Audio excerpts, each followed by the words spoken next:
Hello দোস্ত, 6 দিন পরে এইচএসসি পরীক্ষা, পড়তেছোস? কার এইচএসসি পরীক্ষা?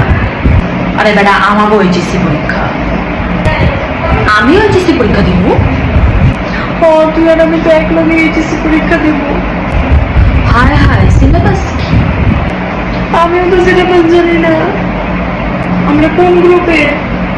আমরা তো সায়েন্সের না। ও সায়েন্স, কি করুন? কি করুন? চল দোস্ত, পড়া বাদ দিয়ে আমরা আন্দোলন করি, তাহলে আমরা অটো পাস পেয়ে যাবো। এটা তো মামা একটা সেই বুদ্ধি দিছ। হ, এটাই বেস্ট আইডিয়া। তাহলে এটাই করবো, পড়ালেখাও করবো না, জিপিএ পাইবো পেয়ে যাবো। হ্যাঁ, এটাই করবো। ডানটা।